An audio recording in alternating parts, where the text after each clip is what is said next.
Q&A. Okay, sige po. Q&A tayo, Q&A. Apo, ayan. Hindi, kasama talaga po yun. Kaya talaga tayo may time limit lang talaga. Sige po. Brother. Salamat sa ating mga pinatay sa mga respect. Marami po akong katanungan. Pero wala ko rin sa ating oras, hindi natin magandang. Wala akong nakitang particular subject o topic na i-discuss.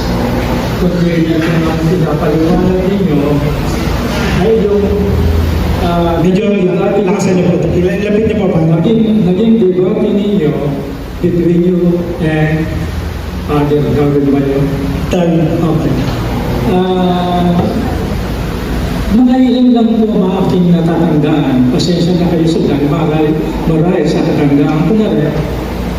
Pero bago ko pumunta sa ibang katanungan, balikan natin yung John 3:16. John 3:16. Pwede pong maskin natin. Opo. John 3:16. Okay. Sige po.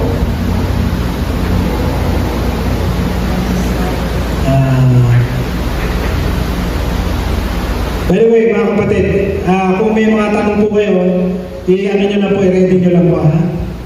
John 3:16 po, no? Brother James. John 3:16. Okay, sige po. Ayan po. For God so loved the world.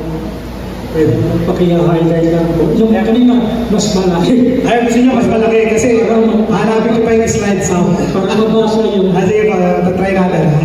Siyempre, medyo malabo na rin. Opo.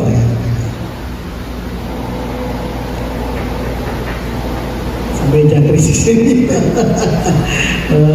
Nasa bandang huli. Yun, ito na po. Ayan. Ayan, okay. Hindi po, napatang natin. So, babasahin natin. For God so loved the world, sabi niya, that He gave His only Son, that whoever believes in Him should not perish but have eternal life. Dito po sa paliwanag mo,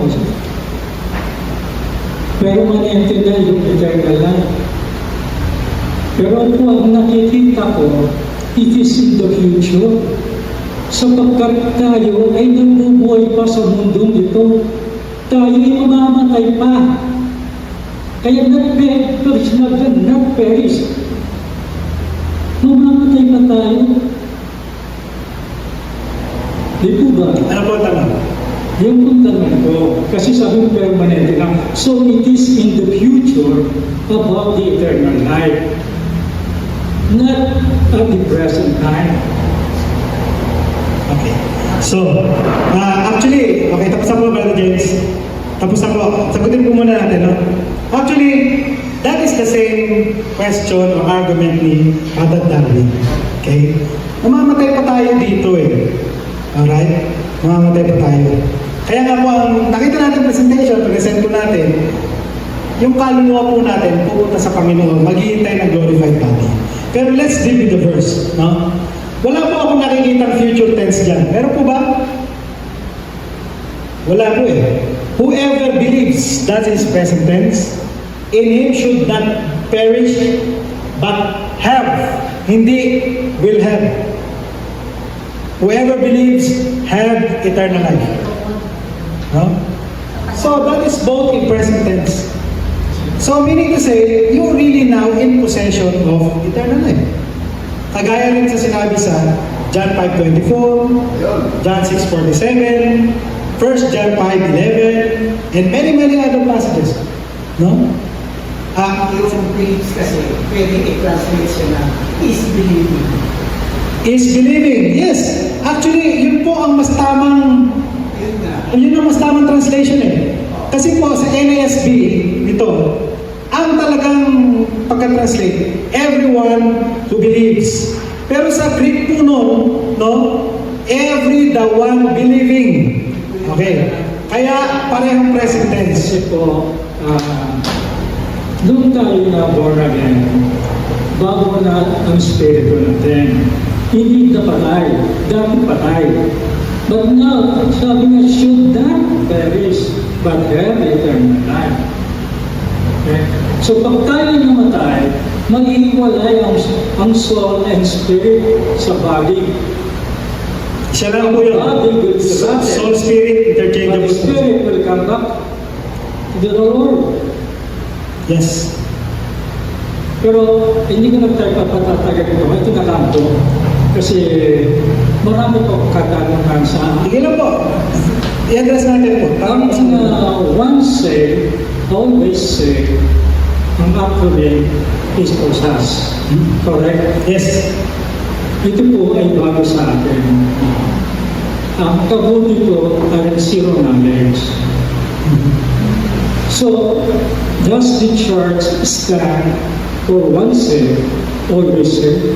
You mean our Roman The Church? church, this church, I believe so. all in Christ. I believe so. Because hindi tayo pwedeng masama sa Southern Baptist Convention kung hindi po tayo naniniwala dyan. It is the umbrella itself na sinusunod ang doktrina ito. It is the The umbrella. mother, either umbrella or the mother church. I would say denomination. Ang denomination po natin, maganda siguro si Pastor Kevin na sumagot nun. Basta ano naman masasabi niyo doon? Kayo po na gano'n. Kayo nga po sumagot. Hindi naman po yung nasabi niya na kanina din, na kapag under the Southern Baptist Convention, na yun naman talaga ikaw sama sa talagang pinaniniwalaan. Common? So yun po. So hindi po siya, wala tayong mother church, hindi siya considered as a state organization. So, we are independent local church. Ayun po na sabihin na yun. Autonomous po tayo. From a legal perspective, autonomous po ang DSC. Autonomous. Yes, yun yung ating So, doctrine. parang yung sort of independence tayo. Yes. Okay. Okay po. Nawawala na kita. So, kasi we have all Christians, diba? Ano po? Linawin niyo sa kanila na YouTube yan. Hindi, linawin mo kay Brother James na yung John 16 ay ngayon at hindi future. Opo.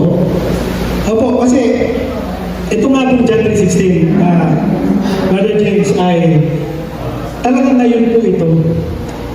Ito po ay ngayon, hindi po in the future.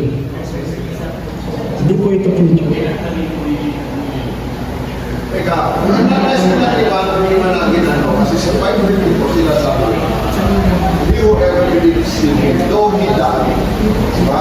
He shall live. Kung dapat siya'y mamatay, siya'y mabubuhay. Yes. Sabi, yung pag namatay sa tao, meron siyang resurrection, Yeah. I think the resurrection. So sa ibig sabihin, kapag tinanggap mo na ang Panginoon sa Kristo, meron ka ng eternal life at ito yung mo. Yun ang nga po sinasabi.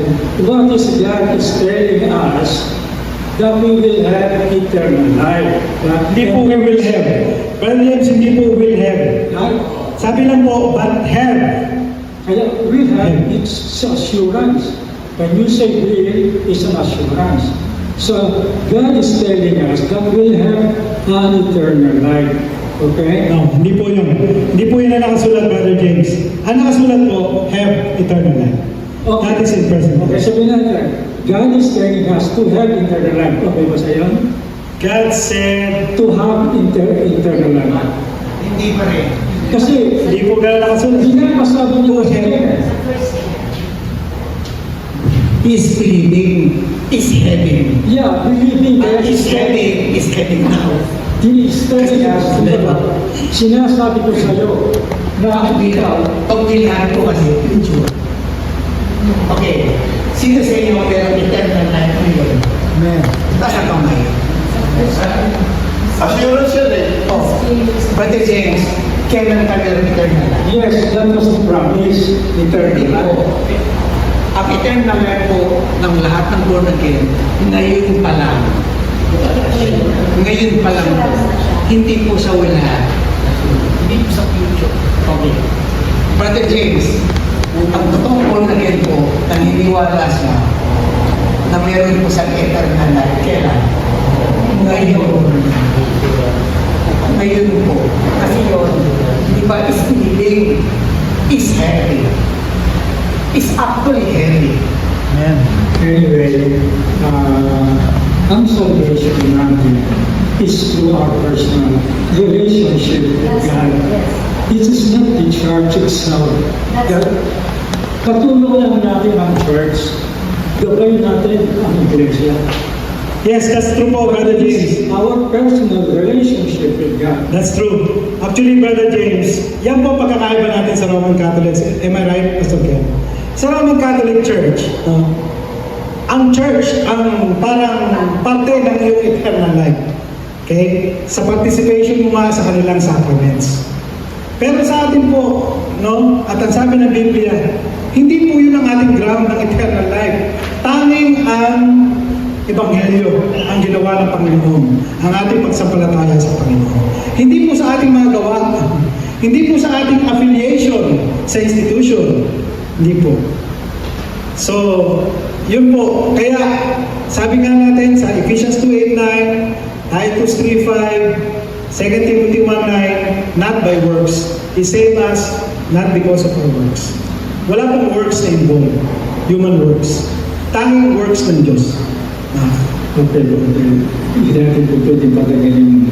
Pwede po natin ipaliwanag in a layman's point of view. Ang once saved is always saved. Relevance. In a simple layman's term. Okay, sige, relevance. Pag sinabing relevance, ang pagkakaunawa ko, yung importansya, no? Relevant siya. Okay? Importante siya. Anong relevance nun sa atin, mga kapatid? No? Alam niyo po, kaya tayo sumusunod sa Diyos. Dahil tayo po ay, alam natin, na tayo po ay binigyan niya ng eternal life. Yun ang relevant sa ating buhay. Kaya tayo sumasampalataya sa Kanya, kaya tayo nagmamahal sa Kanya. Kaya tayo nandito sa church. Hindi po, yung definition po ng once saved, always saved. Pagdating po sa definition, binigay na po natin kanina, it is an assurance of our final salvation. Alright? It is impossible for us to lose that salvation na tinanggap natin the moment that we put our full trust and faith sa Panginoon Jesucristo. Can you tell me now, Brother Louie, si Judas was once a disciple of Jesus Christ, but he betrayed the Lord at nagpakamatay, nagpigti siya. Siya ba'y na-save? Kung babasahin natin, once saved is always saved. Okay. That's a good question, Brother James, no? Actually, nandito yan sa presentation ko na itatakel natin sa susunod na dalawang fellowship. Okay? Kasi nga po, tatlo yun no? Pero sagutin na natin ngayon. Hindi po naligtas si Judas sa umpisa, hindi po. Hindi po natin may papakita yung mga verse. Kasi po, no? Siya po ay tinawag na son of perdition. No? Nakapropesiya na po siya sa Old Testament pa lang. Siya po ay kasama sa plano ng Diyos, no? Para mangyari ang crucifixion. Ngayon, may nagsasabi talaga ang mga tao, unfair ang Diyos niyan. Unfair siya kay Judas. Ibig mo sabihin, kinrate lang si Judas para lang sa ganon? Ayan. So yung po Ibig sabihin, teka mo. Ano ngayon? Dapat ba tayo magreklamo sa Diyos? Hindi tayo pwedeng magreklamo sa Diyos. Kung ano ang sinabi niya sa kanyang salita, yun ang dapat natin tanggapin, masakit man sa ating loob. No? Si Judas po, Brother James, sabi ng Biblia is, nalimutan ko lang po ang verses, no? Sorry po. Sabi talaga ng Bible is, the son of perdition, sabi po, alam ng Diyos, kilala siya. Alam ng Diyos na siya ay i-betray siya. Even Jesus Christ, at siya nandito sa lupa, possess niya po yung kanyang attributes na omniscience. No? Naalabasan niya ang puso ng tao. Okay? Kaya, hindi po naligtas si Judas even from the beginning. Hindi po siya totoong believer. Okay? Ang katotohanan, siya po ay kasama sa plano ng Diyos para mangyari ang crucifixion. May dadagdag po kayo sa Ito, actually pinag-iisipan ko yung layman's term. No? Siguro ganito ko sasabihin. Dati kasi naging fleet manager ako ng Ajinomoto. Sabi ng boss ko, yung director, sandali ka. Sabi ko, yung kasing sasakyan ng presidente ay may problema. Pwede bang pagawamuhin? Ang sabi ko sa presidente, Sir, consider it done. Kung baga nangangako ako sa presidente, sa oras na yon, boss, tinitiyak ko sa'yo na paggawa na yan bukas. Yung presidente, yung director nagtiwala sa salita ko. Nagtiwala. So pwede ako na, kasi pagkagawa ko, hindi naman akong gagawa. Baka mamaya hindi ko mapagkatawanan yung pangako ko. Kaya nung si Kristo nangako, doon sa isang kriminal. Di ba? Naalala niyo yun? Na ang sabi niya, Jesus, alalahanin mo ko kapag nagahari ka na. Anong sabi ng Panginoon? Today, not tomorrow, today, you shall be with me in paradise. Hindi pa natin yung mapapalatawanan? Hindi pa ba natin yung mapangahawakan? Kung sinabi ni John sa 1 Juan 5:13, isinusulat ko ito upang malaman niyo na kayong nananalig sa anak ng Diyos ay may buhay na walang hanggan. Hindi ba natin yung mapangahawakan? Amen. Ang pangako ng yun, hanggang sa dulo, gagawin niya. Philippians 1:6. Ano sabi doon? He who began a good work in you will finish it. Hanggang dulo yun, to completion. Kaya kahit magpaganon-ganon ang buhay mo, tinitiyak ng Diyos, ikaw, ligtas na, ngayon pala, hanggang sa katapusan. Amen.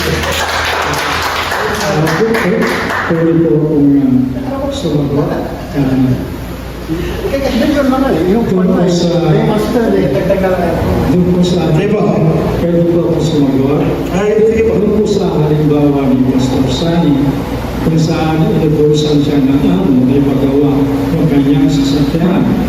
At sumagot sa Pastor Sani, consider it done, and that is present tense.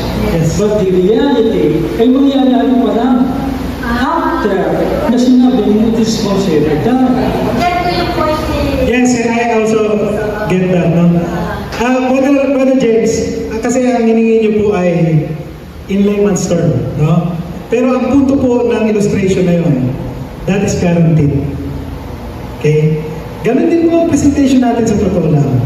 Diba, sabi nga po natin, hindi pa kasi natin nakikita eh. Yes. Hindi pa tayo sa corrupted flesh. May pa tayo. Oh. Hindi pa nakita yung glorified body. Wala pa tayo doon. Yet, guaranteed na tayo darating talaga doon. Yes. That is belief. That is faith, believe. Yes. That is faith. That is what faith is. The assurance of things hoped for, the conviction of things not seen. Hindi pa natin nakikita, sure mo na tayo. Yun po yung Yung pero, tanong kasi ni Brother James, mangyayari pa lang. Parang sa ano. Totoo po yun. Kasi po ay mapunta doon. So yung, pero naniniwala na tayo. Naniniwala na tayo. May buhay na walang kanya tayo. May aking naniniwala, kapag tayo namatay, yun ang magkakaroon. Tama po yun, ano? Kasi the time na kumila tayo Tama sa sa Panginoon, kasulman dito, para makita ka sa kanya. Pakita namin. ayoko mag-isip kami. Ha? Praise the Lord. So, yung sinabi ko kanina na, oo, it is future will happen. But now, sabi nga ng Panginoon, ngayon pa lang, maniwala ka na, may buhay na walang hanggan ka. Kahit hindi mo pa nararanasan yung kalwalhatian ng Diyos, wala pa sa atin nakakita ng glory ng Diyos. Pero sa sandaling manampalataya ka na, naniwala ka, ngayon pa man, may buhay na walang hanggan ka because of faith, sigurado kang mararanasan mo yung presence ng Panginoon pagdating ng panahon na siya'y maghahari na. Kaya yung promise niya, effective now. Tama po. Kaya tinitindihan niya kaya, it is our hope. Yung Yes, that's why there is hope. Jesus is our hope. Therefore, although it is in the future, now you will already experience it because God is with us. Ayun po ang Yun understanding po ko. ang ibig sabihin. Pero future mangyayari. Future po glorification, Brother James.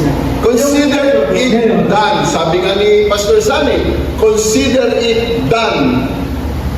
Okay? Yes. Yes, I believe on that. Ngayon, ano po ang batayan ng salvation? Kaya, Brother James, pagbigyan mo na natin yung iba, na babalik ako sa inyo, ha? So, Panguli na lang. sige po, sige, panghuli na yan, ha? Sige. Ano po ang Pagka wala naman sila, babalik ko sa inyo. ano po ang maging batayan natin sa kaligtasan?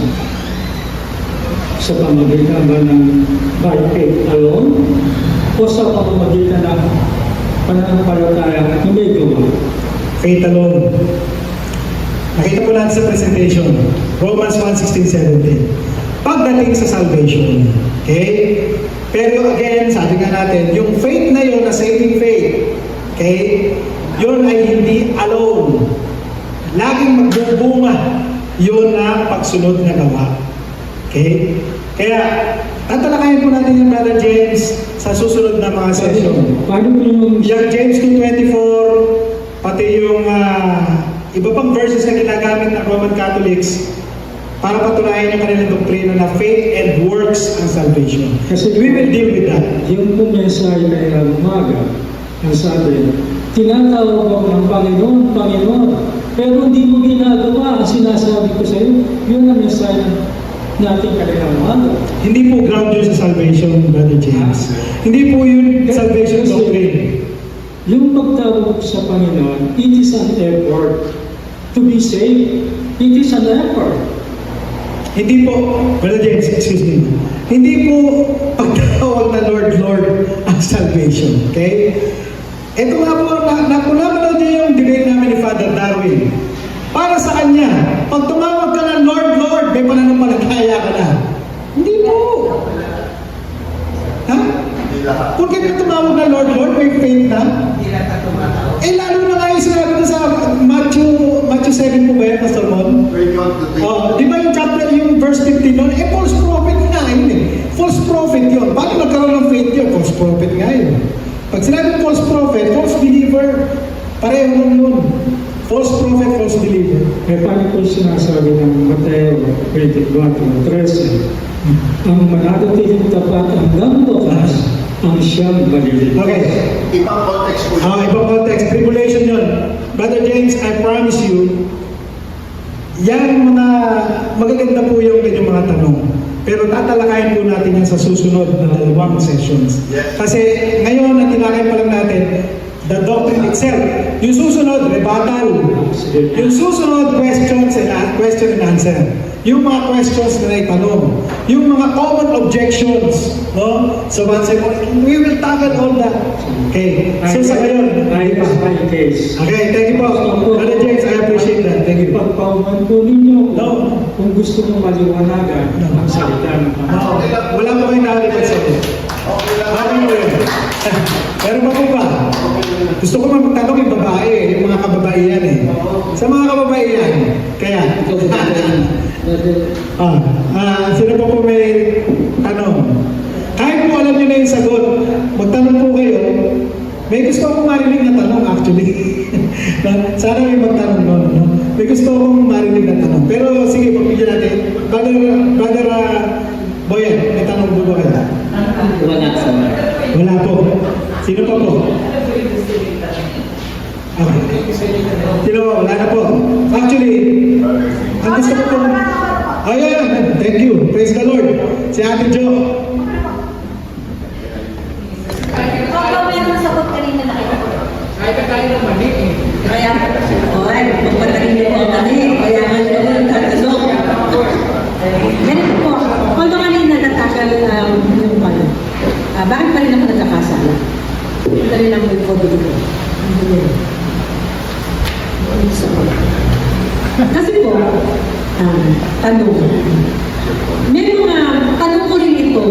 kami dalawa ni Pastor Juan. Ako naniniwala talaga na pagka na-born again ka at true believer ka, nabanggit naman na Brother Erwin na pag nagkakasala ka, may conviction ka nagkasala ka. Pero marami pa rin mga born again pastors. Diba? At nababasa natin yan. Talagang nag-preach, I'm sure alam nila ang salita ng Diyos. Pero nalalaglag pa rin. And in fact, ang kanilang lag-lag ay talaga masasabi natin, bakit na ginawa ni pastor pa naman siya? And then, hindi again, as we said, brother, diba? It's between him and the Lord. Who are we to judge? So, dun yung minsan, kanya ni Pastor, sa tingin mo kaya, kasi ako po naniniwala sa one saved, always saved. In the first place, baka ang question sa akin is, true believer kaya siya? From the very start. Kasi pwede naman po, di ba, pagka first time na pumunta ka sa isang, or senior ka ng gospel, pwedeng, dahil nangyayang sa ako, sige na, gagawin ko na yung, di ba, yung confession. Sige, gagawin ko, kasi kulit-kulitin ako nito. But, again, like ko sinasabi din kay Pastor Mon, ang Panginoon Jesus ang nakita ng puso ko. Pwede ni-recite ko yun on day one na sinare sa akin. But it is possible na wala lang, hindi naman pala totoo yung ginawa ko. Kasi ang Panginoon lang nakakaalam kung ako ba talaga ay born again or not. Kasi it's between me and the Lord. Personal na relationship. Kaya kung babalik ako doon sa tema ko kanina, tama kaya yung, or baka naman po ako'y naging self-righteous na. Lord, pasensya ko na po. Nagpupan din ako. Nagiging burden ko rin yun na sa umpisa kaya, so nagdadoubt ko ito. Noon again kaya talaga siya. Because I firmly believe, kung true believer ng Panginoon, may conviction na din pag nagkakasala. And you will always go back, nabagin niya kanina na hindi ka ng tawag sa Panginoon. At hindi na yung pabalik-balik. Diba sabi mo kanina, hindi siya dapat license na once say, always say, ulit ka na naman. So, ewan ko kung tama ba yung heart ko on that. Kaya, yun ang gusto ko. Okay, thank you, Ate John. So, naintindihan ko sa tanong, medyo mahaba kasi. Parang ang pinakalulo ng tanong, minsan ba, is it okay na parang magkaroon po tayo ng doubt? Ganun? Sa kung born again ba talaga tayo? Ganun po ba? Parang gano'n. Parang gano'n. Kasi, syempre, ang atin kasi, parang, although alam ko mali yun, but you tend to question, bakit kaya may pagkakataon? Magkakasala. May pabalik-balik. So, ibig sabihin, kahit ako, pwede pa rin. So, babalik ulit ako sa, kaya ba nagagawa yun ulit-ulit is because nung umpisa ba talaga, hindi sila true believer. Okay. Sige po, kuha ko na. So, kagaya nga po na present natin kanina, no? It is but natural for us na sometimes magkaroon tayo ng doubt. No? Narinig rin po yan kay Pastor John MacArthur. Even siya. Sometimes, nagtatanong sa sarili niya. No? Pero, ganito po kasi yan, no? Ang sabi po ng Panginoon sa John 3, no? I think that is in verse 10, if I'm not mistaken, no? Ang pagiging born again, the wind blows where it wishes, alright? You hear the sound of it, but you do not know where it is coming from or where it is going. So is everyone who is born of the Spirit. So tama po kayo doon, Ate Jo. Tanging Diyos po ang nakakaalam nun. No? Hindi po ako masasabi ko yung kay Brother Rex. Hindi ako. Sa sarili ko pwede. Yes. Bakit? Kasi ang sabi po ng Apostol Juan sa 1 John, no? 5:13. Alright? I am writing these things to you so that you may know that you have eternal life. So, pinapaalam sa believer, no? Yung mga isinulat niya, nag-present natin, John 3:16, John 5:24, John 6:47, ayan. Lahat ng mga kasulat sa Biblia, okay? Para ipaalam sa atin that we now have eternal. Alright? So, yung doubt, yes, it is part of our fallenness. Pero kagaya nga po na sinabi ko, Ate Jo, yung iyong sinabi na talagang nalulungkot ka pag nagkakasala ka, I guess, in my humble opinion, that is the manifestation that you are truly born again. Yes. Kasi sabi ng Panginoon yun, no? Yung mga unregenerate, they hate the light. And they love their sins. Yun ang ating pagkakaiba. Yung mga unregenerate, walang pakialam sa righteousness yun. At masaya pa sila sa pagkakasala nila. At masaya pa sila pag nakikita nila ibang taong gumagawa rin ng kasalanan ginagawa nila. Romans 2. Romans 1. Romans 1, Romans 2. Alright? Romans 1 na tayo. So, yes, part po yun. Kaya nga po importante ang salita ng Panginoon. Hindi po yung ating feelings, no? Ang basihan. Yung salita ng Diyos. Yung ating feelings, dumidepende doon sa kanyang assurance na ibinibigay sa atin. Okay po, Ate Jo? So, yun po ang aking sagot doon. Meron pa po ba? Yun, Brother Rex. Hello, for your question please, dati kasi ako oneness United Pentecostal Church. So, yung doctrine namin, once na pumasok ka sa kanila, sumali ka sa kanila, alam ni Brother Ronnie, Godhead, one.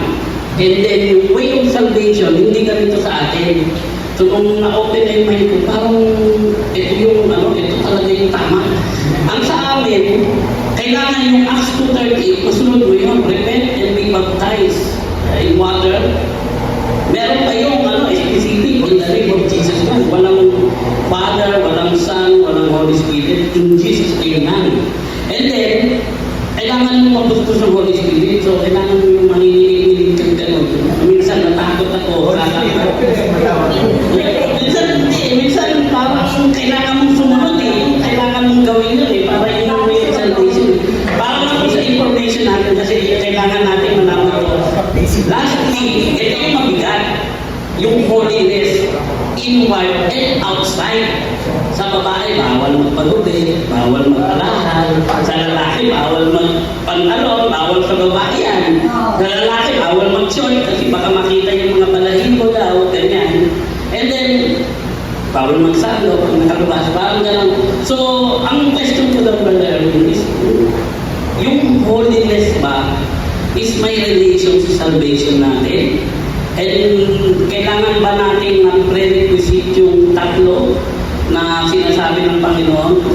Paano natin siya ma-explain yung sa mga, kasi may mga kamag-anak pa rin ang mga oneness talaga na hindi talaga kaya masasakal ka talaga, hindi talaga kaya sa panahon natin. Maraming mga, libaw, mag-swimming tayo, nakapagda pa rin yung mga babae. parang kakaiba. So, kailangan maging aware tayo doon sa makakausap natin ganun. Hindi lang Roman Catholic, meron talaga tayong makakaano yan. Mga dating daan na yan. Thank you. Okay, thank you, Brother Rex. Ba't natin ulit? Okay. If what you mean by relation, kasi tanong mo, yung bang ating holiness may relation sa ating salvation? If you mean by relation as may kaugnayan, I would say yes. Alright? Pero, iba pag sinabing siya ba ay requirement, no? Requirement, ground sa ating pagtamasa o pagtamo ng salvation. My answer is no. Gaya na pinakita natin presentation, salvation is of the Lord, salvation is by faith alone. Alright? Pero, yung faith na yun, na saving faith, alright? Yun ay hindi alone. Otherwise, hindi siya totoong saving faith, siya ay dead faith. Okay? Pag walang makitang holiness, walang makitang pagsunod, obedience, we as humans, no, may question the salvation of that professing Christian. We. Kaya nga sa James 2, sabi ni James 2:18, show me your faith by your works and I'll show you my faith by my works. Magpakitaan tayo. Dahil kung wala yung works, can that faith save you? So kino-question niya, di ba? No? Bakit? Hindi kasi nakikita naman ng puso, ng tao yung puso ng ibang tao. Hindi natin nakikita yun. Ang nakikita lang natin, yung manifestation na ginagawa ng tao. Okay? Kaya yung James 2 talaga, Brother James, Brother Rex, I'm sorry. Hindi yun talaga nagtuturo na justification by faith and works. Yun ay justification, meaning vindication of one's saving faith in the sight of men. Iba yung justification na faith alone in the sight of God. That is Romans 3:20. For by works of the law, no flesh shall be justified in His sight, in the sight of God.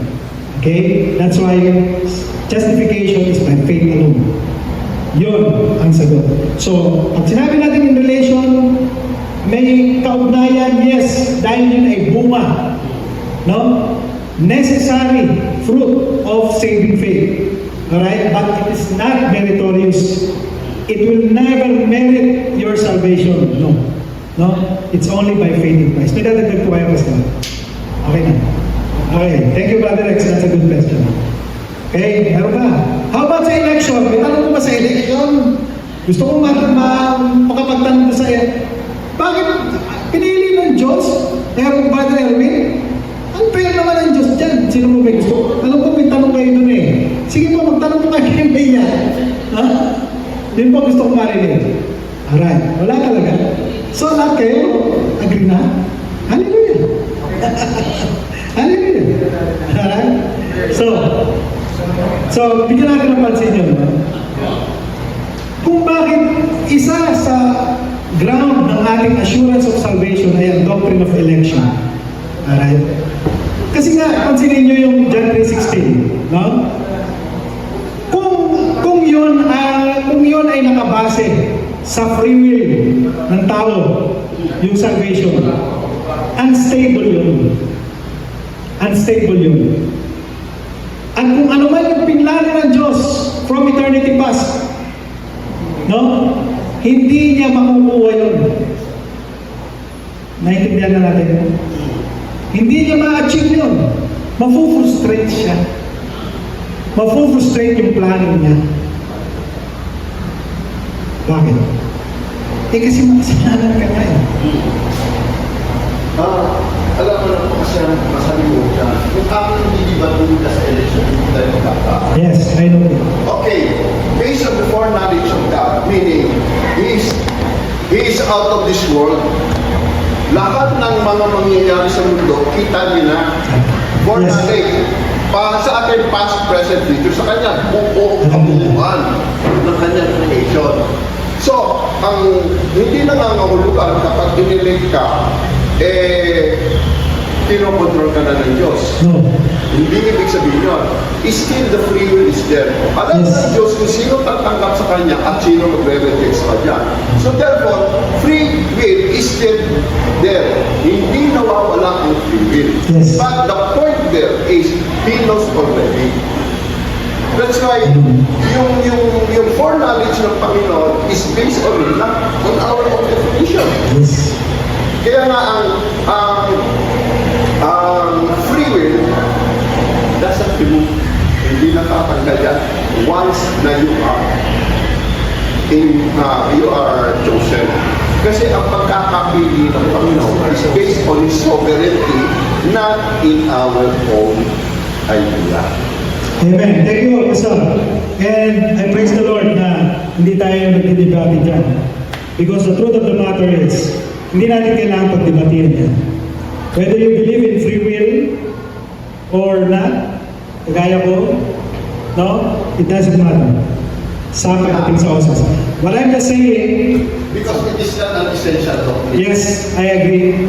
But what I'm just saying is, the doctrine of unconditional election fits perfectly sa once saved, always saved. But let me address, Pastor, yung foreknowledge. Alright? So, narinig ko na po yung ganyang argument. In fact, meron po akong debate about unconditional election nasa YouTube din yan. Yan po ang argument na binato doon. Yes, ang Diyos ay omniscient. Alam niya ang mangyayari. Lahat. Alam niya because of His foreknowledge. Here's the problem.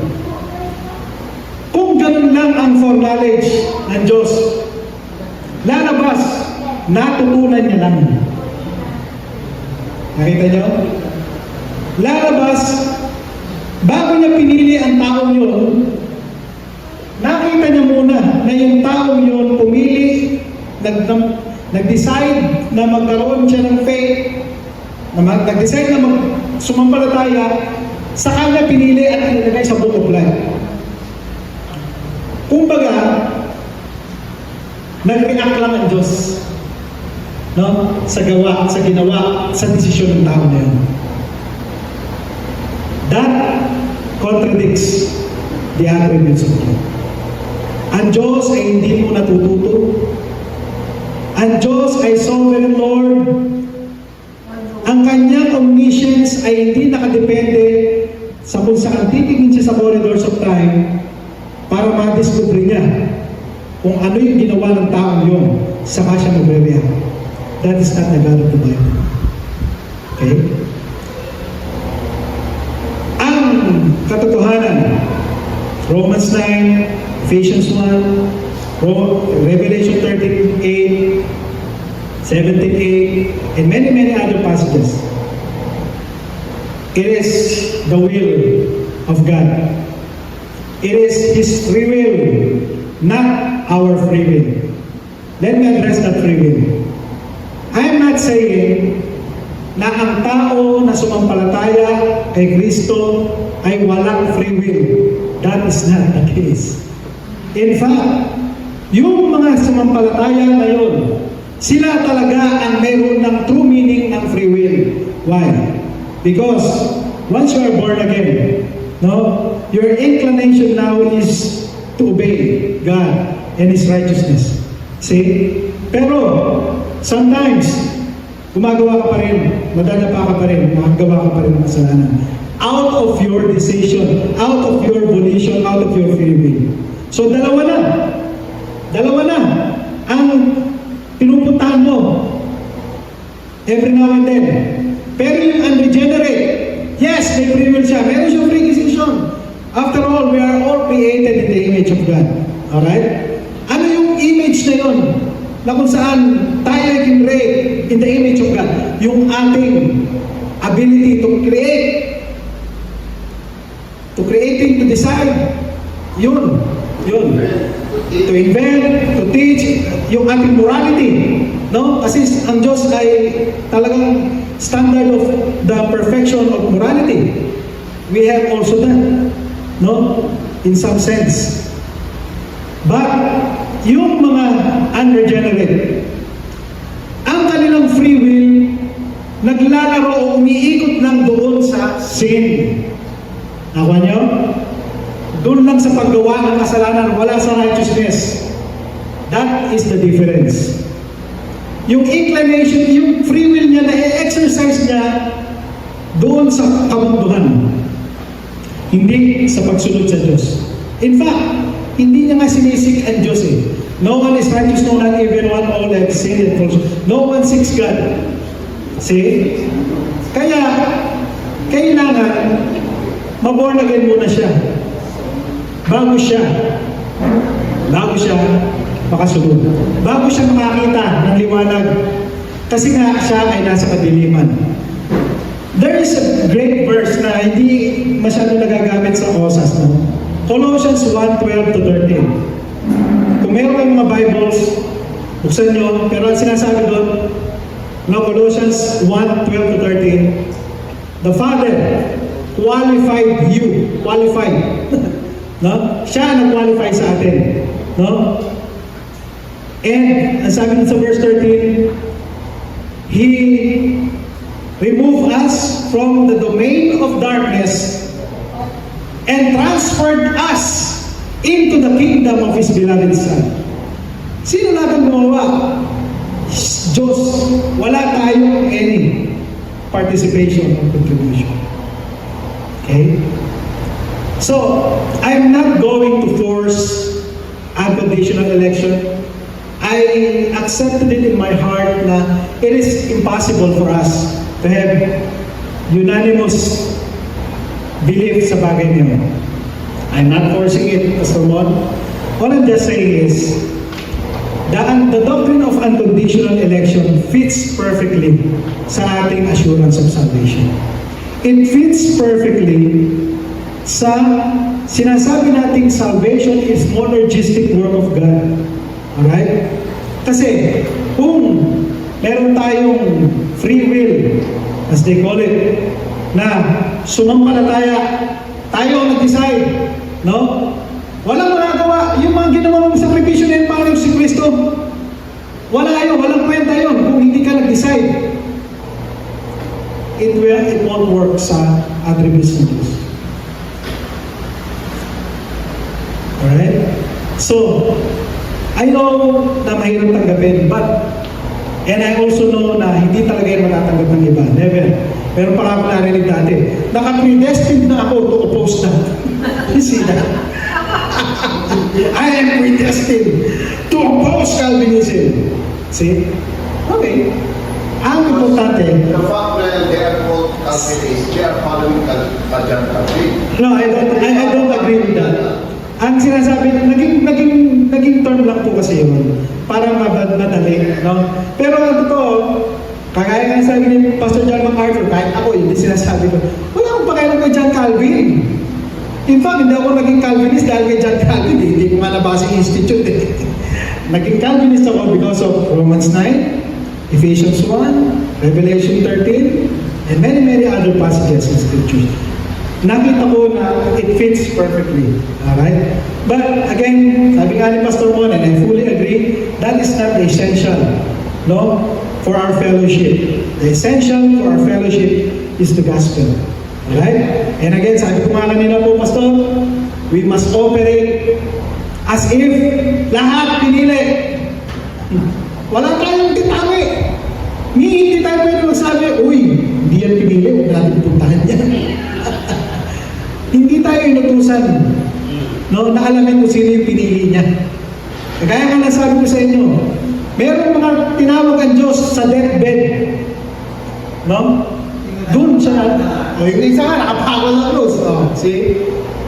Kaya, hindi natin pwedeng gawing excuse yan whatsoever na mamili tayo kung sino lang ang ating pupuntahan. Pero in our goal for this initiative, no? Maganda na, klaro, Roman Catholics, doon muna. Pero hindi doon lang. No? Hindi pa natin nagagawa. Pag successful na tayo dito, okay na. Alright? Thank you po, Pastor Man. No? Thank you. So, meron pa po bang tanong doon? Please. Meron pa ba? Alright. Wala na po? So, mag-aawit na po tayo. Okay po muna mag-closing. Wala mo tayong certificate of Ay, ngayon po! Hindi lang. Yun ay depende sa grade. Kung pasado ba o hindi. Pag hindi, sorry na lang kayo. Wala na. Alright. Wala na po ba talagang question? Gusto ko magtanong si Ate Marlene eh. Ate Marlene, naiintindihan niyo po ba bakit kayo saved? Bakit po? Yung alam ko, nasave ako dati na nakilala ko pa. Amen. Tinanggap ko. Yun. Amen. As simple as that. Yun lang ako. Pwede natin kasi, paano mo Kahit ba ang malaki yung kasalanan, Pastor, Di po, Pastor, no? Masakit na to, Kaya, hindi po. Tayo tayo sa camera, pati siya. ang tanong ko po, Sige po, go. kahit ba gano'ng malaki ang kasalanan ng gawa ng tao, mapapatawad kayo ng Panginoon niya. Kung sisi at talagang tinalikuran niya, hindi na binalikan. Buong puso po ka nagsisi sa Panginoon. Mapapatawad po kaya sa Panginoon. Thank you for asking me that question. Yun lang, Pastor. Isa yan sa aking hinihintay na tanong. No? Ang tanong, kahit ba napakabigat ang kasalanan ng isang Kristiyano, okay? Saved pa rin ba siya? No? Hindi ba talaga nawala ang kanyang salvation? Okay? My answer is, kung totoo siyang Kristiyano. Kasi yun ang requirement ng OSAS eh. Genuine believer, true believer. Okay? My answer is yes. Okay? Ano ang ating magagamit sa Biblia para doon? Hindi si Judas. Kasi si Judas, hindi po siya talaga na-save. Alright? Hindi rin si Satanas. No? Kahit pa siya yung tunay, anghel siya. Dahil hindi na parito ang Panginoon para iligtas ang anghel. Okay? Pero itong sinasabi ni Brother Omi, ito ay totoong Kristiyano, yet agawa ng mabigat na kasalanan. Adultery, fornication, rape, marami tayo na galtang dito. Yes. Masakit, di ba? Parang in every fiber of our being, parang no. Pero yes. Bakit? Dahil sa pangako ng Panginoon. If we are faithless, He remains faithful. Forever and deny Himself. Pero, merong pagdisiplina ang Diyos. Yun ang sinasabi natin. Makakatanggap ang nakagawa ng kasalanan na ito ng matinding pagdidisiplina sa Diyos to the point na papatayin pa siya sa katawan. 1 Corinthians 5:5. Okay? Pero hindi siya bibitawan ng Diyos. No one can snatch them out of my hands. At ibabalik sa kanya ng Diyos ang repentance. Naalala niyo yung parable of yung anak po na prodigal son. Prodigal son. Okay? Yung prodigal son, anak siya eh. Diba? And yet, kinuha niya yung mana niya, nagpaka-greedy siya, ginastos na lahat, namuhay siya sa kasalanan. You see? Hanggang sa dumating sa punto na kumakain na lang siya kasama ng mga baboy. Right? Hanggang sa ma-realize niya, doon sa bahay ng hayang na maraming pagkain, babalik ako. Bumalik siya. At pagbalik niya, with open arms, hindi siya tinapoy ng Panginoon. Tinanggap siya, pinaghanda pa siya ng piging. No? Tanong, nung ba siya ay umalis, nawala ba ang kanyang sonship? No. Ang believer ba ay anak? Yes. Saan mababasa? John 1:12 to 13. No?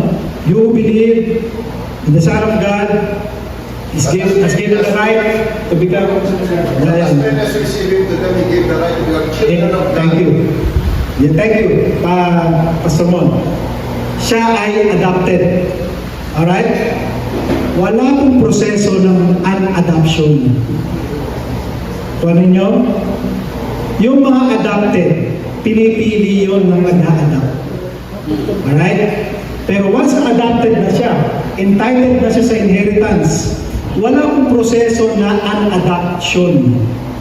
Mananatili ang kanyang pagiging anak. Pero dahil nasabi rin ng Panginoon, hindi niya bibitawan talaga ang taong yun, ibabalik niya sa pagsisisi. Balik tayo sa prodigal son. Yung prodigal son, bumalik yun, di ba? Nakaranas sa paghihirap. Bakit? Diyos ang nagparanas sa kanya noon.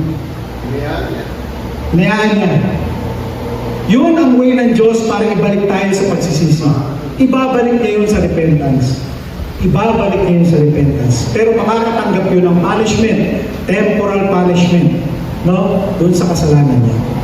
Pero pagdating sa kanyang salvation, hindi. Ano pa isang example, Pastor Ron? No? Si David. Si Haring David, hari na yun. Ano po tawag sa kanya, Pastor Ron? The man after all God's own heart. The man after God's own heart. Ganun ka-close si Haring David sa Diyos. Ganun tinangin ng Diyos si Haring David. Right? Pero si Haring David nakagawa ng two grievous sins. Ano? Murder, adultery. Binitawan ba siya ng Diyos? Hindi. Sabi ng iba, nagsisi yun eh. Sino ba nagbibigay ng repentance? Unjust din. 2 Timothy 2:25. Acts 5:31. God grants repentance. See? Kaya, yan ang magpapakita. Diyan nakikita talaga na ang tao hindi naalisan ng free will. Hindi tayo ginawang robot. No? Kasi nga, the mere fact na tayo ay nagkakasala pa out of our own decision. Yes. Yun na yun ng free will. No? Pero ang pangako ng Diyos na nanatiling natutang ang kanyang salita. Kaya tayo ay ligtas. Amen? Thank you. Thank you. So, meron pa ba? Last? Wala na? Wala po. Pastor, kayo na po. Thank you po. Thank you, brothers. Okay, so purihin ang ating Panginoon. Maraming salamat sa kumbaga tayo hindi ko sa nagpapasalamat kasi talagang mahal ng ating Panginoon ng JICC, no? Ang tagal ko na namin, pero kung nasabi ko na ito, pero paano ko tinawag, talagang mahal ko na namin kung pagkalabor ako ng mga katuwang, ako gano'n. Hindi nagtagal kapag dalawang story short, ayan. Si Pastor Mo, nandun na yan eh. Dumating si Kev, dumating si Pastor Mon, dumating si Pastor Joey, pagkatapos may dumating na naman. Kaya kung gano'n, lalo na, kumbaga, ganito ko na-division bakit mahal ng ating Panginoon. Ito yung Christ Church. Maraming mga churches, no? Na-penetrate na kaya yan kung ano-anong doktrina. Marami ng mga nakapasok. Pagkatapos, mayroon sa Brother Erwin na kumbaga, solid ang kanyang paninindigan pagdating sa doktrina. So ano pa nga po masasabi natin kung ipurihin ng ating Panginoon sa buhay niya? Praise God!